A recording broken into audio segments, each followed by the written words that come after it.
हाँ जी। वो है मज खुली है मैं गड्डियां लाइए किधर है वह मज खुली है फड़ हूँ इन्हें गड्डी भन छड़नी बच गई लो जी उठिया तो मैं मिसवाक करन वास्ते हाँ कि तुहानू विखाईए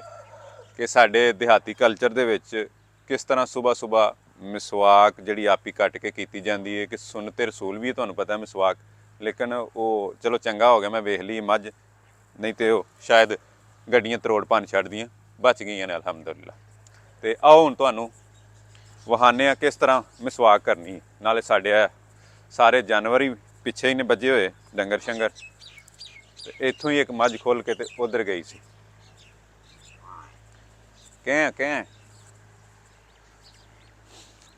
ਇਹ ਸਾਰੇ ਮੱਝਾਂ ਗਾਵਾਂ ਸ਼ਾਵਾਂ ਜਿਹੜੀਆਂ ਨਾ ਉਹ ਇੱਕ ਹੋਰ ਖੁੱਲ ਗਈ ਆ ਕੀ ਗੱਲ ਹੈ ਅੱਜ ਸਹੀ ਬੰਨੇ ਨਹੀਂ ਇਹ ਇੱਕ ਝੋਟੀ ਵੀ ਖੁੱਲੀ ਹੈ ਜੀ ਆਹਾ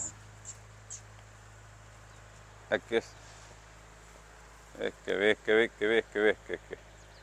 ਠੀਕ ਹੋ ਗਿਆ ਇਹ ਕਿੱਥੇ ਹੱਲਾਂ ਨਾਲ ਉਹ ਡੋਗੀ ਇਹ ਸਾਡਾ ਜੀ ਜੈਕੀ ਵੀ ਆ ਗਿਆ ਵੇਖ ਕੇ ਉਹਨੂੰ ਪਤਾ ਚੱਲ ਗਿਆ ਸੀ ਕਿ ਇਹ ਖੁੱਲੀ ਹੈ ਇਸ ਵਾਸਤੇ ਉਹਨੂੰ ਗੁੱਸਾ ਕਰ ਰਿਹਾ ਕਿ ਕਿਉਂ ਤੂੰ ਇੱਧਰ ਉੱਧਰ ਹੈ ਬਹੁਤ ਸਿਆਣੇ ਹੁੰਦੇ ਨੇ ਕੁੱਤੇ ਆ ਜਿਹੜੇ ਖਾਸ ਕਰ ਅਲਸੈਸ਼ਨ ਹੁੰਦੇ ਨੇ। ਲਓ ਜੀ ਹੁਣ ਮਿਸਵਾਕ ਲਾਈਏ ਕਿਹੜੀ ਮਿਸਵਾਕ ਸਹੀ ਆ ਬਾਈ ਮਿਸਵਾਕ ਓਕੇ ਇਹ ਠੀਕ ਹੈ ਇਹ ਕੰਡਿਆਂ ਵਾਲਾ ਕਿੱਕਰ ਹੈ ਜੀ ਬਹੁਤ ਅੱਛੀ ਮਿਸਵਾਕ ਹੁੰਦੀ ਹੈ ਇਹਦੀ ਕਿੱਕਰ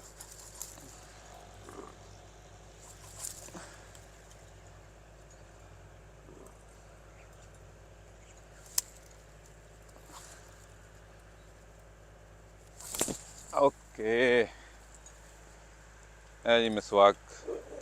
ਦਰਖਤ ਨਾਲ ਉਤਰ ਗਈ ਤੇ ਹੁਣ ਇਹਨੂੰ ਕਰਨੇ ਆ ਤਿਆਰ ਫਿਰ ਕਰਨੇ ਆਪਣੇ ਦੰਦਾਂ ਦੀ ਸਫਾਈ ਜੀ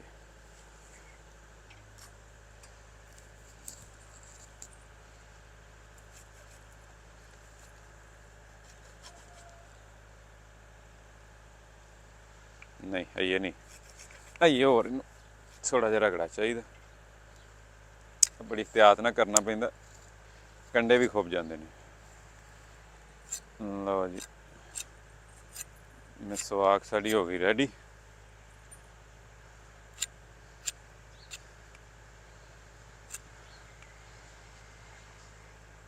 ਇਹ ਸਮਝੋ ਕਿ ਕੋਲਗੇਟ ਜਿਹੜੀ ਟੂਥਪੇਸਟ ਹੈ ਨਾ ਉਹਦੇ ਨਾਲ ਵੀ ਤੇਜ਼ ਜ਼ਿਆਦਾ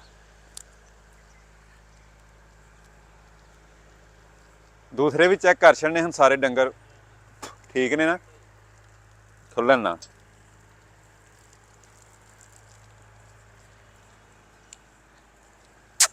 हाँ भाई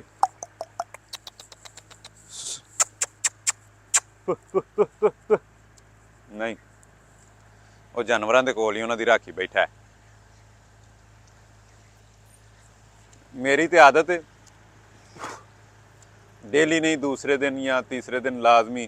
एक दफ़ा मिसवाक टूथपेस्ट या बुरश तो चलता रहिंदा लेकिन मिसवाक भी मैं लाजमी करना सुन्नते रसूल समझ के तो समझ दसना